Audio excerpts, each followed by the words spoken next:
Venezuela hit by second major earthquake. 5.7 mag quake hit sending terror through region.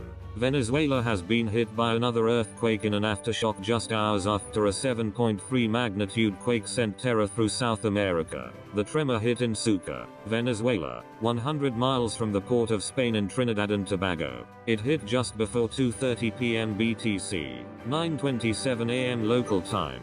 Venezuela was hit by the biggest earthquake in the country in the 20th and 21st centuries yesterday, with a 7.3 magnitude tremor being felt as far as Colombia, Trinidad and Tobago and St. Lucia. Buildings were severely damaged in the capital of Caracas, with a half-finished tower block named Torre de David seen tipping over at the top 5 floors. Venezuelan citizens recorded their shock at today's strong aftershock on earthquake tracking. One wrote, "I was in the office and went straight under the table." Another said, "I was in a boat moored to a dock and felt the waves ripping the engine."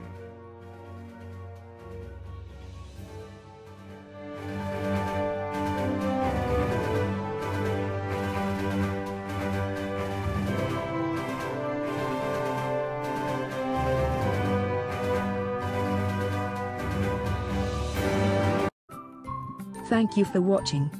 Please subscribe to us on YouTube. If you like, donate to us, visit home on the page PayPal.